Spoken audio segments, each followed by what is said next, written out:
വേണ്ടി അങ്ങനെ ചെയ്തതാ ശരി, വടക്കലെ തോമസ് ചെയ്താ ശരി, ഞങ്ങളുടെ ഈ അച്ഛൻ തെറ്റ ചെയ്തു. എന്നിട്ട് വേണമെങ്കിൽ ഞാൻ എപ്പോഴും നീതിക്ക് കൂട്ടു നിൽക്കുന്നു. എന്നെ കേൾക്കുന്ന സഹോദരി, നീതിക്ക് ന്യായത്തിന് കൂട്ടു നിൽക്കാൻ ഇവിടെ കോടതി പോലീസ് സ്റ്റേഷൻ ഉണ്ട്. നിന്നെ വെച്ചിരിക്കുന്ന ഭർത്താവിന് കൂട്ടു നിൽക്കാൻ നീതി ന്യായമൊക്കെ കോടതിയിൽ പോലീസ് സ്റ്റേഷൻ പറഞ്ഞു. പതിദോഷ ഭാഷിണി, ഭർത്താവ് അവള് നാക്കെടുത്ത ഭർത്താവിന്റെ ദോഷമേ പറയത്തുള്ളൂ. ആ തോമച്ചായനാ കൊള്ളാവുന്നത് അങ്ങനെ പറയുന്നത്, അതുപോലൊക്കെ വേണം. അങ്ങനെ എപ്പോഴും ഭർത്താവിന്റെ കുറ്റമേ പറയത്തുള്ളൂ. അവളെ ഇതല്ലേ രണ്ടെണ്ണം പറഞ്ഞപ്പോഴേ നിങ്ങൾ പറയാം മതി മതി, ഇങ്ങനെ അഞ്ചാറെണ്ണമായാലും ഇവരുടെ കാര്യം ഇവരെല്ലാം കൂടി വട്ടം വരുന്നത് ഇവളോട് പറഞ്ഞു പോലും ഈ കാണിക്കുന്ന ജീവിതത്തിലെ വലിയ അബദ്ധങ്ങളിൽ ഒന്നാണ്. അവള് പറഞ്ഞു, ഞാൻ എന്റെ പ്രിയനായി വേർതിരിക്കപ്പെട്ടവളാ. അവര് ചോദിച്ചു, ആരാ നിന്റെ പ്രിയൻ? ആ നിൽക്കുന്ന പട്ടാളക്കാരനേക്കാൾ നെഞ്ചുവിരിവുണ്ടോ? ആ നിൽക്കുന്ന സുമുഖനായ മന്ത്രിയേക്കാളും സുന്ദരനാണോ? ആ നിൽക്കുന്ന ആ രാജഭൃത്യനേക്കാളും ആ ഉയരമുണ്ടോ? ഞങ്ങളുടെ രാജഗുരുവിനേക്കാളും വിവരമുണ്ടോ? ശലോമോനേക്കാളും മിടുക്കനാണോ? അവള് പറഞ്ഞു, നിങ്ങൾ ഇങ്ങനെ 1, 2, 3, 4 അവനേക്കാൾ ഇവനേക്കാൾ എന്ന് പറഞ്ഞ് വെറുതെ ബുദ്ധിമുട്ടണ്ട.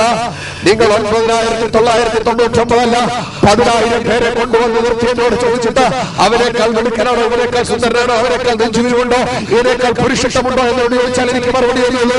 എന്റെ പ്രിയൻ ഈ ചോപ്പുള്ളത് 10,000ങ്ങളിൽ അവൻ സുന്ദരനാണ്. ഇത് പറയാനുള്ള ആഭ്യറുണ്ടാകണം നിനക്ക് മണവാട്ടി. ക്രിസ്തുവിനെ കുറിച്ച് പറയുവാൻ ലോകത്തിന്റെ ഇമ്പകൾ നിന്നെ മാടി വിളിക്കുമ്പോൾ ഇത് പറയാനുള്ള ധൈര്യം ഉണ്ടാകണം. അവൾക്ക് മനസ്സിലായി, ശലോമോന് മനസ്സിലായി, അവളുടെ ഇഷ്ടത്തോഴനോടുള്ള അവളുടെ ആർത്തി സ്നേഹം അതികഠിനമാണ്, അത് പൊട്ടിക്കാൻ പറ്റില്ല. ശലോമോൻ രാജാവ് അവളുടെ അടുക്കിലേക്ക് ചെന്നു. എങ്ങനെ ചെന്നെന്നറിയാമോ? താൻ വേഷം മാറി പഴയ ഇടയച്ചക്കനായി. ഒരിക്കൽ നായാട്ടിന് പോയപ്പോൾ ഇടയച്ചക്കന്റെ വേഷത്തിൽ പോയി കണ്ടുമുട്ടിയതായി പെൺകുട്ടിയെ. താൻ അതിന്റെ വേഷം മാറി ചെറുക്കനായി അവളുടെ മുമ്പിൽ ചെന്നപ്പോൾ അവൾക്ക് മനസ്സിലായി, ഇവനെയാണ് ഞാൻ അവിടെ വെച്ചിട്ടുണ്ട്. അവിടെ വെച്ച് അവൻ വലങ്കൈ കൊടുത്ത് അവളെ രാജഗൃഹത്തിലേക്ക് തന്റെ പത്നിയായി ക്ഷണിക്കുന്നു. ഇതോടെ കഥയുടെ പര്യവസാനമാകുന്നു. അനേകം വ്യാഖ്യാനങ്ങളിൽ ഒരു വ്യാഖ്യാനമാണ് ഞാനിവിടെ പറഞ്ഞത്. ഇതിനിടയിൽ മണവാളനും മണവാട്ടിയും തമ്മിലുള്ള അവരുടെ സംസാരത്തിലെ, അല്ലെങ്കിൽ ഇടയച്ചക്കനും ഇടയ പെൺകുട്ടിയും തമ്മിലുള്ള സംസാരത്തിലെ ഒരു പദമാണ് നാം വായിച്ചു കേട്ടത്. കടന്തൂക്കിന്റെ മറവിലും പാറയുടെ പിളർപ്പിലും ഇരിക്കുന്ന എന്റെ പ്രാവി, നിന്റെ മുഖം ഞാനൊന്ന് കാണട്ടെ, നിന്റെ സ്വരം ഞാനൊന്ന് കേൾക്കട്ടെ. നിന്റെ മുഖം സൗന്ദര്യമുള്ളതും നിന്റെ സ്വരം ഇമ്പമുള്ളതും. ഹല്ലേലൂയ. ഇവിടെ ഒരു പ്രസക്തമായ ചോദ്യമുണ്ട്. കടന്തൂക്കിന്റെ മറവിലും പാറയുടെ പിളർപ്പിലും ഇരിക്കുന്ന എന്റെ പ്രാവി.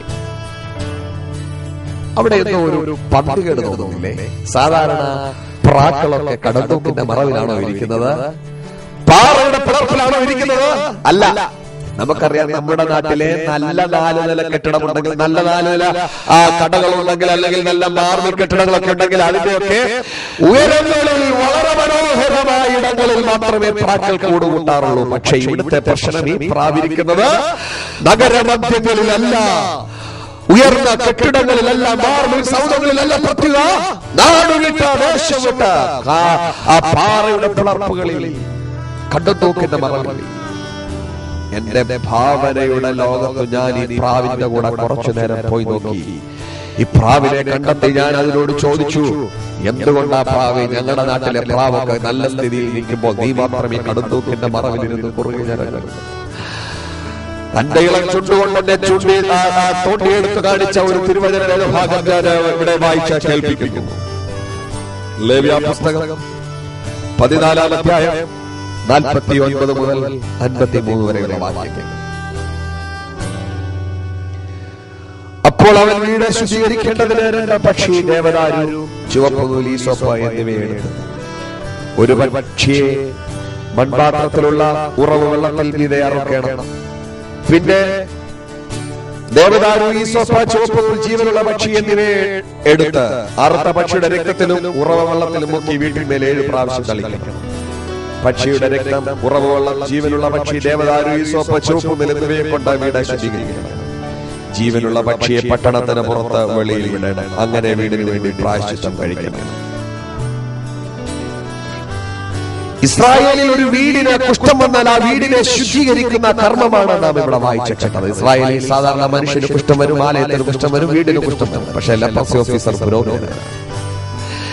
ഒരു മനുഷ്യന്റെ ശരീരത്തിൽ അകാരണമായ ഒരു വടു കണ്ടാൽ, അസാധാരണമായ വടു കണ്ടാൽ പിന്നെ അവനെ ആരും തുടരുക, പിന്നെ അവനെ ഭവനത്തിൽ കയറ്റരുത്. അവൻ പുരോഹിതനെ തന്നെ താൻ കാണിക്കണം. പുരോഹിതനാണ് തീരുമാനിക്കുന്നത് ഇത് സാധാരണ വടുവാണോ കുഷ്ഠത്തിന്റെ ലക്ഷണമാണോ. കുഷ്ഠം വന്നവന്റെ കാര്യം കഷ്ടം.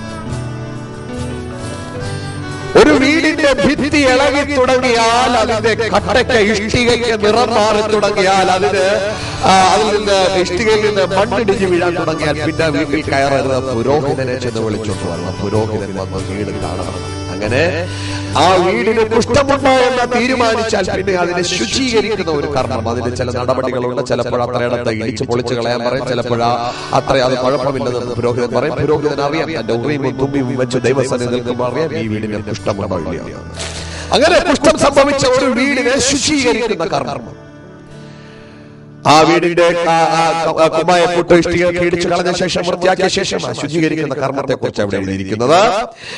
വീട് ശുചീകരിക്കേണ്ടതിന് 2 പക്ഷി വേണം, ഈസോപ്പ്, ചുവപ്പ് നൂൽ, ദേവദാരു എന്നിവ എടുക്കണം. എന്നിട്ട് അവയെ ഉറവവെള്ളം ഇത്രയും സാധനങ്ങൾ അടുത്തുണ്ടാവണം. ഞാൻ ആ രംഗം നിങ്ങൾക്കൊന്ന് വ്യാഖ്യാനിക്കാൻ തുടങ്ങുകയാണ്. 2 പക്ഷികൾ, 2 പ്രാക്കളെ മേടിച്ചുകൊണ്ട് വീട്ടുകാരൻ വരുന്നു. ഈ പ്രാക്കളെ കൊണ്ട് വീട്ടുകാരൻ വരുമ്പോൾ തന്നെ കൂട്ടുപ്രാക്കൾക്കറിയാം ഇവര് രണ്ടും തിരിച്ചിങ്ങോട്ടില്ലല്ലോ. ആ പ്രാക്കൾക്കറിയാം തങ്ങളെക്കാൾ മുമ്പ് ഇവിടുന്ന് പോയ ഒരു പ്രാക്കലും തിരിച്ചു വന്നിട്ടില്ല. ഈ 2 പ്രാക്കളിൽ ഒന്നിന് ജീവിക്കാനുള്ള അവസരമുണ്ട്, ഒന്നിന് അറുക്കപ്പെടാനുള്ള അവസരം.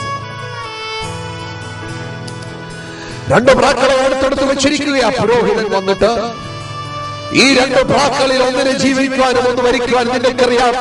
ഒരു ടോസ് നിങ്ങൾ ഒരു നാണയം മുകളിലോട്ടിട്ടാൽ അതിന്റെ ഒന്നുകിൽ അശോക ചക്രം, ഇല്ലെങ്കിൽ അതിന്റെ നമ്പർ നിങ്ങൾക്ക് കിട്ടും. അതായത് 50-50%, 50% സാധ്യത ജീവിക്കുവാൻ, 50% സാധ്യത അറുക്കപ്പെടുവാൻ. പുരോഹിതൻ ഈ 2 പ്രാക്കളെ നോക്കിക്കൊണ്ടിരിക്കുകയാണ്. ദേവാലയത്തിലേക്ക് പോകുന്ന പ്രാക്കൾക്കൊക്കെ ഒരു മരണഭീതിയാണ്.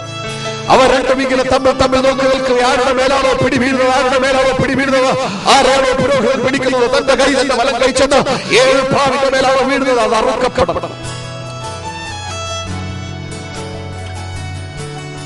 മരണത്തിന് മുമ്പിൽ നിമിഷങ്ങൾ എണ്ണി നിൽക്കുമ്പോ പുരോഹിതന്റെ വലം കൈ നേരെ നീട്ടിട്ട് ആ 2 ഒന്നിനെ സ്വാഭാവികമായും അതിയുടെ പ്രാവിൽ ആ പ്രാവിനെ ആയിരിക്കും തന്റെ വലം കൈ കൊണ്ട് പിടിക്കുക. വലം കൈ കൊണ്ട് പിടിച്ചു കഴിഞ്ഞാൽ പിന്നെ അതിന് ഇടം കൈയിൽ ചേർത്ത് വരും. അതിന്റെ ചിറകുകൾ അനക്കാൻ കഴിയാതെ കാലുമുടലും ബലിഷ്ഠമായി പുരോഹിതൻ തന്റെ ഇടം